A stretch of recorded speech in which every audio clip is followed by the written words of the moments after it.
કોઈ પ્રાણી કે ને તો આખું વિશે ભાજપમાં જ મત દેવાનો, અમારો ઈ જ નિયમ છે. અમે કોંગ્રેસમાં જ હતા, પણ કોંગ્રેસમાં કોઈ નેતૃત્વ જ નથી. અમારા હગાવાલા છોકરાઓ બારો બધાને બોલાવી જ લેવાના છે. ભાજપ એટલે ભાજપ, બીજો એ કોઈ નેતા જ નહીં. અમારા ગૌઢિયા 40 વર્ષથી કોંગ્રેસ હતી ને, મથી ઠાકી ગયા, કોઈ દે કઈ સહાય આવ્યું ને કાંઈ આવ્યું નહીં. કોંગ્રેસી નો હાલે, કોંગ્રેસમાં કોઈ નેતૃત્વ જ નથી. એને એ સકડી ફેર્યા કરે, એને એ સકડી ફેર્યા કરે છે. ભાજપનો સરકાર મેં મળશું ત્યાં લગી ભૂલશું નહીં, બસ એ જ અમારો નિયમ છે. હાલ જોઈએ તો ગામડાની નિતાંત શાંતિમાં અત્યારે એક જ ચર્ચા છે અને ચર્ચા ચૂંટણીની છે. કારણ કે ગુજરાતમાં અત્યારે જોઈએ તો સૌથી મહત્વની અને સૌથી પાયાની કહેવાતી એવી સ્થાનિક સ્વરાજ્યની ચૂંટણીનો માહોલ જામ્યો છે. ત્યારે હાલ આપણે રાજકોટ જિલ્લા પંચાયતની દેરડી બેઠકમાં છીએ. ત્યારે કોંગ્રેસ, આમ આદમી પાર્ટી અને ભારતીય જનતા પાર્ટી એમ ત્રિપાખ્યો જંગ છે. ત્યારે તે આગામી 26 એપ્રિલે મતદારો કોના પર પસંદગીનો કળશ ઢોળશે તે નક્કી થવાનું છે. તે પહેલા હાલ આપણે જે અત્યારે ખિલોરી ગામમાં છે અને અહીંના લોકો શું વિચારે છે તેમની સાથે જ સીધી વાત કરીએ. વાત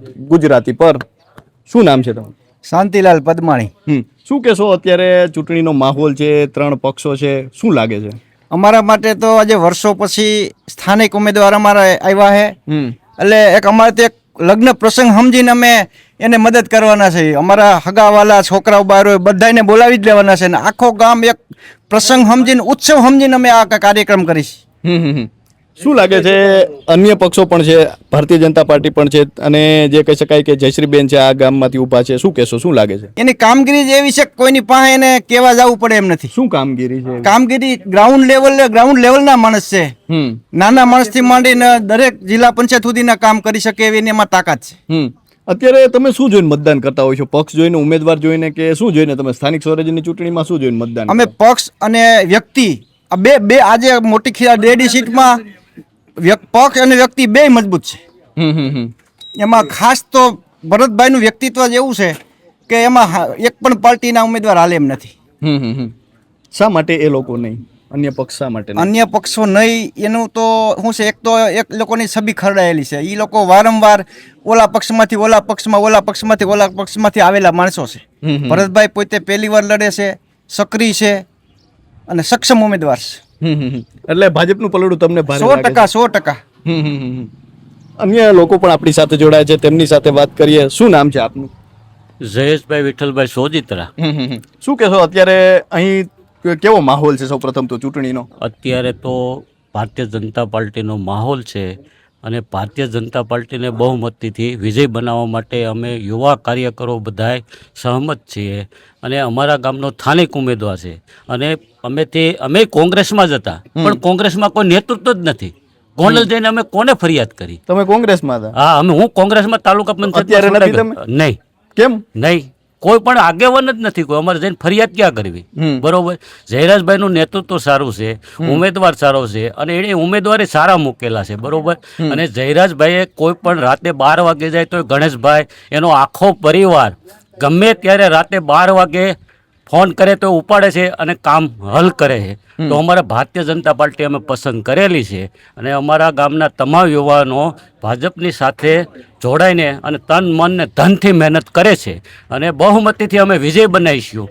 અને અમારા ગામના સ્થાનિક ઉમેદવાર છે એ માટે તો તન મન ધનથી અમે મહેનત કરી છે કે ભાઈ ભરતભાઈ છોવટિયાના ધર્મપત્ની છૂટાય એવો અમારો આશા છે. તમે ગોંડલની વાત કરી તો ગોંડલની ખાસ કરીને સોશિયલ મીડિયા પર અલગ ચર્ચાઓ થતી હોય છે. વિપક્ષ, અન્ય પક્ષના લોકો પણ જે રીતે કહેતા હોય છે, તો શું એમાં સત્ય છે? સોશિયલ મીડિયાની વાત કરીએ કે જમીનની હકીકત શું છે? સોશિયલ મીડિયા તો ભાઈ 500 કિલોમીટરથી આગેથી વિરોધ કરે. 500 કેરળની અહીં થોડી વાત કરવાની હોય. 500 કિલોમીટરથી અહીંયા વાતું કરે એ થોડું ચાલે. સ્થાનિક જોવાનું હોય કે ભાઈ જયરાજભાઈનું નેતૃત્વ કેવું છે. જયરાજભાઈ કોઈને એમ કહી દે કે આને ગાળ દીધી એમ. બરોબર. જયરાજભાઈ ગાંઠના બધાને સહકાર આપે છે ગમે એ વસ્તુમાં. અમારે ગોંડલની અંદર માર્કેટિંગ યાર્ડની અંદર અમારે કોઈ દે અમરેલી છે બાજુમાં, તમે જાઓ એટલે એક પોપટોય ન હાલે. અહીંયા અમારે ગમે એવું હોય તો માંડવી લઈ લઈએ. કોઈ દી કોઈ ખેડૂતને હેરાન નથી કર્યા. યાર્ડમાં જાય અને અમારો યાર્ડ સૌરાષ્ટ્રમાં પહેલા નંબરે પ્રખ્યાત છે. બરોબર. તો અમારે જયરાજભાઈને કઈ રીતે ખરાબ કહેવા? અને કાંઈ પણ વસ્તુ થાય એટલે જયરાજભાઈમાંથી માછલા ધોવાનું. જયરાજભાઈ શું કરી નાખ્યું ભાઈ? આવડો મોટો તાલુકો છે, ક્યાંય પણ કંઈક થાય કે જયરાજભાઈ. એટલે સોશિયલ મીડિયામાં દેખાય એવું કઈ નથી? નહીં. 500 કિલોમીટરથી વિરોધ કરી થોડો સ્થાનિક કરવા જોઈએ ને વિરોધ. ગોંડલ તાલુકાના વ્યક્તિ કોઈ પણ ગામના વિરોધ કરે તો કેવાય સાચો? હાલો, 500 કિલોમીટર ને એને શું લેવા દેવા? જયરાજભાઈનું નેતૃત્વ છે તે પછી અમારે ગોંડલ તાલુકાની અંદર શાંતિ છે. અમે આને 25 વર્ષ પહેલા અમે જોયેલું છે કે ભાઈ કઈ રીતનું હતું એમ, અને અત્યારે 25 વર્ષમાં કયું છે એ અમને ખબર છે. ઓકે, તો કોંગ્રેસનું પણ તમે શાસન જોયું છે, ભારતીય જનતા પાર્ટી, આમ આદમી પાર્ટી નવી આવી છે, તો એને તમે એક મોકો આપવા માંગો છો કે એવું કાંઈ એ લોકો જે નહીં રીતે નહીં નહીં કહેતા એ કે પાર્ટી અમારે હાલતી જ ન થાય. હોય? એપીએ નો હાલે, ત્યાર પછી કોંગ્રેસી નો હાલે. કોંગ્રેસમાં કોઈ નેતૃત્વ જ નથી. એને એ સકડી ફેર્યા કરે, એને એ સકડી ફેર્યા કરે છે. આમ આદમી પાર્ટીનું કામ કેવું લાગે? આમ આદમી પાર્ટીનું કઈ છે જ નહીં. આમ આદમી પાર્ટી હાવ ભૂહાઈ ગયેલી છે પાર્ટી, બરોબર. ભાજપ સિવાય વાત નહીં. વિકાસ સારો છે અમારા ગામમાં. તમે શેરીએ રખડો, ક્યાંય પણ તમને કોઈ પણ જાતની ગંદકી નહીં, રોડ પાકા રસ્તા બધું કમ્પ્લીટ છે. પંચાયતની અંદર કોઈ પણ જાય, મંત્રી 6 વાગ્યા સુધી બેસે. એટલે આવું બધું તમે જોતા હોવ છો. હા. શું નામ છે તમારું? ભીખાભાઈ સોજિત્રા. શું કહેશો કે અત્યારે જે ચૂંટણીનો માહોલ જોવા મળી રહ્યો છે ગુજરાતભરમાં, સ્થાનિક સ્વરાજ્યની ચૂંટણી છે, ખાસ કરીને તમારા વિસ્તારમાં કેવો માહોલ જોવા મળી રહ્યો છે? તમને કયો પક્ષ ગમે છે? અમને ગોંડલ તાલુકામાં 12 ગામ છે અમારી જિલ્લા પંચાયતની સીટ ઉપર. 12 ગામમાં માહોલ ભાજપનો એક જ ધારો છે. અને અમારે જે જયશ્રીબેન ભરતભાઈ ચોવટિયા છે એ જંગી બહુમતી લીડથી ટૂંકમાં છૂટા હે એવો માહોલ છે. એનું કારણ એક એ છે, ભરતભાઈએ કોરોનામાં ઓક્સિજન લગીને બધી અમારા ગામમાં એને સુવિધા પૂરી આપી હતી. ત્યારબાદ પછી અમારે 2 વર્ષ પહેલા અહીંયા નદીના પુલ ઉપર તણાઈને 3 મૃત્યુ થઈ ગયા હતા. ત્યારે ગોંડલથી જયરાજભાઈની આખી ટીમ અને ભરતભાઈ અને બધા લગભગ 100-150 જુવાનડા બધા એટલું કામ કરેલું હતું કે નો પૂછો વાત. બધા સબંદરથી કાઢી અને બધી એને કામગીરીથી માંડી, અને જયરાજભાઈએ જે મૃત્યુના જે એના ગરદણી હોય એને શેક આપી અને એને બધું આખું ગોઠવી દીધું હતું. એટલે આવું બધું તમે જોઈને મતદાન કરતા હો છો. તમારું નામ શું છે દાદા? મારું નામ હસરાજ પદ્માણી. કેવડી ઉંમર હશે તમારી? મારી ઉંમર 75 વર્ષ. ઓહો, 75 વર્ષની ઉંમર છે. તો તમે પહેલાનો સમય જોયો હશે, અનેક ચૂંટણીઓ જોઈ હશે. આ ચૂંટણી જોવો છો, કેવો માહોલ લાગે છે? ચૂંટણીમાં માહોલ તો ભાજપ તરફથી સારો જ આવ્યો છે. મોટી ખેલરી ગામના સ્થાયી છે. અને આ જેમ ભાઈએ કીધું ને કે ભરતભાઈ સક્રિય કામ કે ગામમાં સક્રિય છે. ગામની કોઈ પણ સુવિધાઓમાં કંઈ ખામી નહીં રાખતા, અને બધાને જે કંઈ જરૂર પડે તો એ બધા ભેગા રહીને એનું કામ કરાવે છે. અને જે આ બીજા ઉમેદવારો છે ને એ તો આ ભાઈ જે આપવાળા છે કે કોંગ્રેસવાળા છે, એ ઘડીક એક વખત કોંગ્રેસમાં હોય, એક વખત ભાજપમાં હોય, એક વખત ઉમાં હોય. એટલે એ લોકોની કંઈ સેવાકીય પ્રવૃત્તિ ગામડામાં નથી. ગામડાની સેવાકીય પ્રવૃત્તિ આ જે ભારતના ઉમેદવાર જે મૂક્યા છે ને એ બધાય પોતે ધંધાકીય છે અને દરેક સમાજની યારે એનો સંપર્ક છે અને એના કામ બધા સારા છે. એટલે ભરતભાઈના જે ઉમેદવાર જે જયશ્રીબેન છે એ બહુ જાજી બહુમતી ચૂંટાઈ આવી છે. કારણ કે ઓલા લોકોની કોઈ સેવાકીય પ્રવૃત્તિ નથી ગામડામાં. ખાલી ચૂંટણી લડવા ટાણે જ ઉભા રહીએ, મોડલ થાય, બાકી કાંઈ છે જ નહીં. એટલે આ ગામમાં કે આ વિસ્તારમાં 12 ગામમાં જંગી બહુમતીથી ભાજપ જીતશે એ અમારે અપેક્ષા રાખીએ છે જ. શું નામ છે આપનું? પરેશભાઈ ગોવિંદભાઈ ગોહેલ. શું કહેશો અત્યારે કેવો માહોલ છે? કારણ કે આમ જોઈએ તો ગોંડલને લઈને સતત ચર્ચાઓ થતી હોય, કોઈ પણ જગ્યાએ આપણે જોઈએ તો ગોંડલની ચર્ચા ચૂંટણી આવે એટલે થતી હોય, પરંતુ હકીકતમાં કેવો માહોલ છે? બહુ શાંત વાતાવરણમાં ચૂંટણી થઈ રહી છે અને બધાનો અહીંયા સંપ સારો છે. અને ખાસ કરીને ભાજપે અહીંયા વિકાસના કામ ઘણા કર્યા. આપ જોઈ શકો છો ને, આપ ત્યાં જશો તો તમને દેખાશે કે કામો થયેલા છે. આ રોડ બન્યો મોટો, પ્લસ અત્યારે પાછળ પણ મેડિકલ પશુ માટે દવાખાનું બન્યું. હજુ બી ઘણા કામ થઈ રહ્યા છે અને થશે અને થવા જ જોઈએ. અને એટલા માટે જ આપણે વોટ આપીએ છીએ કે જે કામ કરે. માત્ર વાતો કરવાથી થતું નથી. એટલે ભાજપ સારું કામ કરી રહી છે અને ભાજપ જ જીતશે. અને ભાજપ અમારી સાથે ઓલવેઝ ઊભી જ છે. એની ટાઈમ મિડનાઇટ પણ તમે રિંગ કરો તો ગોંડલ તમારે માટે ઊભું છે. એટલે બધી રીતે વ્યવસ્થિત છે કામ અને ભાજપ માટે અમારો પૂરો સહકાર છે. આ ચૂંટણીમાં શું જોઈને તમે મત આપતા હોય છો? કામને જોઈને, ઉમેદવારને જોઈને કે પછી પક્ષને જોઈને?